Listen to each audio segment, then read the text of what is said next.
Chapter 7. The three Marines were in one of the third-level inodoros, crowded into the space designed for a single toilet and sink. The walls had eyes all over third base, but they figured the crapper ought to be safe enough. The room was made yet tighter by the backpack one of the men had propped on the white plastic HWDSC, Human Waste Disposal System, chemical, in military parlance. "How much did you get?" one of the Marines asked. That was Renus, Wolfgang R., private, first class. 3 days if we stretch it, the Marine balancing the knapsack said. He was Peterson, Sean J., corporal. "Shit," the third Marine said. "It's 4 days to the civilian terraforming colony, 5 if we stick to the canyons." Magruder, Jason S., also PFC. "So we'll be hungry when we get there," Peterson said. "Listen, I was pushing to get this many meals. Spears has everything on this fucking base inventoried, down to the paper clips. Besides, the crawler will have E-rations, carbocons." "Great, if you like greasy sawdust," Magruder said. "Hey, you can fucking stay here if you'd rather." Magruder shook his head. "Like hell." Renus said, "You think the civilians will take us in and keep quiet about it?" Peterson shrugged. "They've dealt with Spears. They know he's over the edge. They'll be worried about him thinking they had a hand in helping us, whether they did or not. My guess is they'll hide us and then tell him they never heard of us." "Still risky," Magruder said. "Like I said, you can stay here. Sooner or later you'll stumble over some reg you never heard of, and you know what that means." Magruder nodded. "Yeah, baby food." "How long do you figure we've got?" That from Renus. "Couple, 3 hours maybe," Peterson said. "Spears and Powell will play mad doctor with the stowaways. Our general likes to watch the implants. I think it gives him a hard-on when those things shove their eggs down somebody's throat. If we can get to the 1,000 Canyons and the heat faults, they won't be able to see us on IR. The crawler's camo should cover us from the visual." The three men looked at one another. "At least it's a chance," Peterson said. They filed out of the inodoro and into the hallway.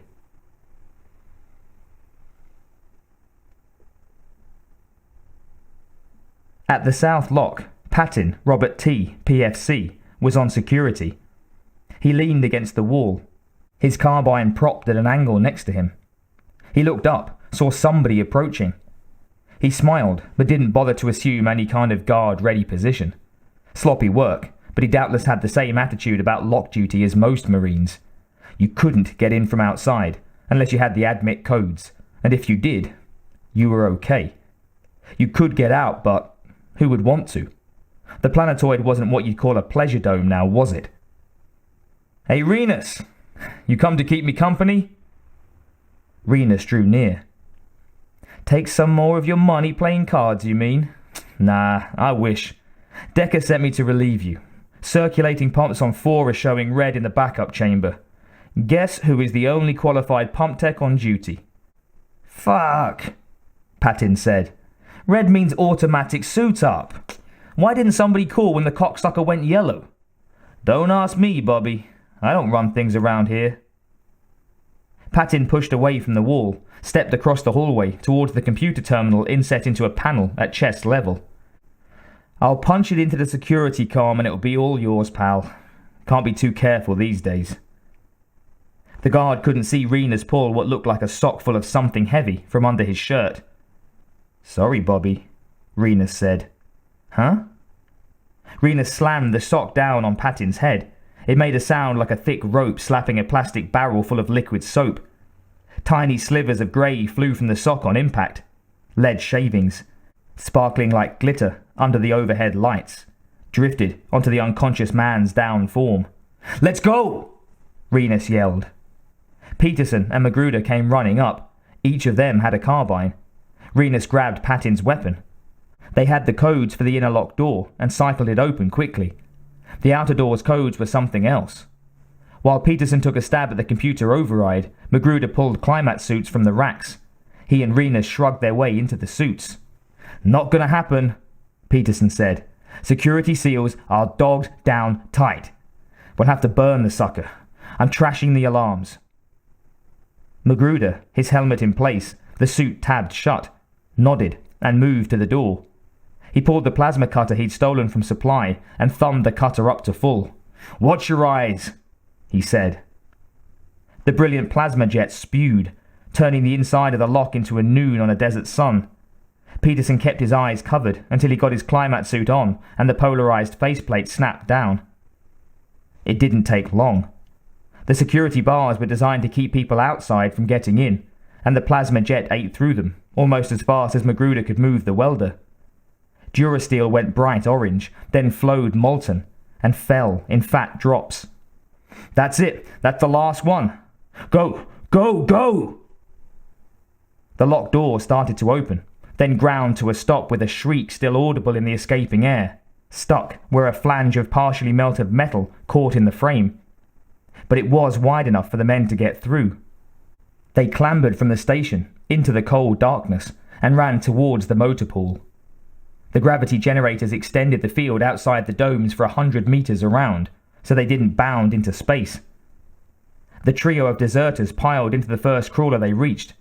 After a moment, the multi-wheeled machine lurched into the darkness and was gone.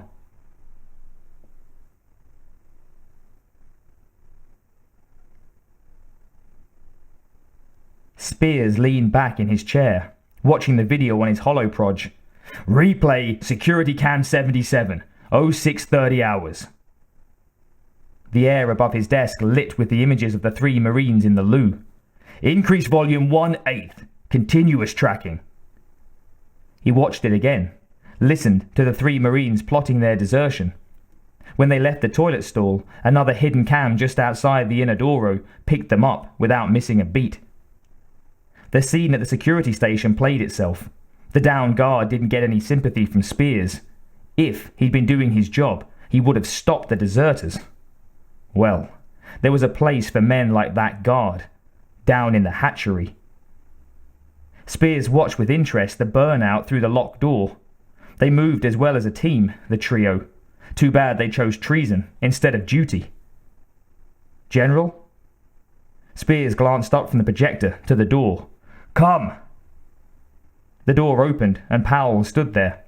Spears waved one hand and shut the projection over his desk off. "Yes?" "The squirt has arrived from Bibliacom. In the system. Query number?" Powell gave it to him. Spears tapped it manually into his terminal. "What's this Marine's name?" "Wilkes." He tapped that in. The air blossomed again with the info crawl. Images fluttered into life to join the words and figures.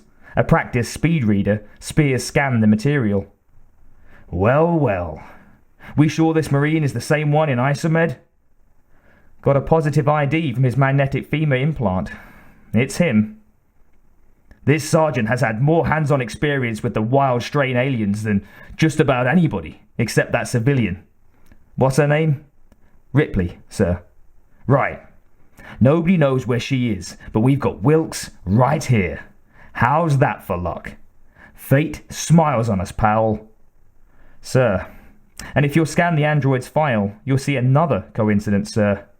"Give me the gist." He was one of a specials unit, bred to travel to the aliens' homeworld, under the command of Colonel Stevens, prior to Terran infestation. Stevens. I remember him from Milcom HQ. A desk jockey. Couldn't find his dick with both hands. The primary mission, retrieval of a specimen, was apparently a failure, sir. Records of the trip are incomplete. By the time the survivors reached Earth, the infestation was in the advanced stages. And the woman? No records on her. She's not military and we can't pull up any history. Powell shrugged. You know how civilians are about record keeping in the best of times, sir. Spears nodded absently. Well, our sergeant and the VAT boy have got actual combat experience against the wild strain. Much too valuable to turn into incubators, at least until after we find out what we can from them. That's what I thought, sir. Let's go and have a little talk with them. Sir. Billy felt a coldness grip her legs, bands of rough steel encircling her ankles, pulling her knees apart. She blinked, glanced down, saw that she was naked. Something wet and slimy dripped onto her bare belly, a clear, ropey jelly. She looked up, but couldn't see the source. There was a kind of fog hovering over her, only centimetres from her face, a featureless grey. "I need you," came a deep voice. No, not a voice. The words were unspoken. They were in her mind. They were the thoughts of a lover, but not a human lover. The fog swirled away, and the teeth glittered under a coat of clear slime, white needles set in a massive black jaw, on a long, impossibly long head that flared into wide, flat, branched antlers. Billy gasped, fear filling her, every cell in her body straining to contain it. "Lean back." Unable to resist the command, Billy arched her neck, saw just behind her a massive, fleshy egg, easily the size of a garbage can. Flaps at the top of the egg opened, spidery webbing stretching and breaking. It was like the blossoming of some obscene flower, petals spreading wide in a photographic time-lapse hurry.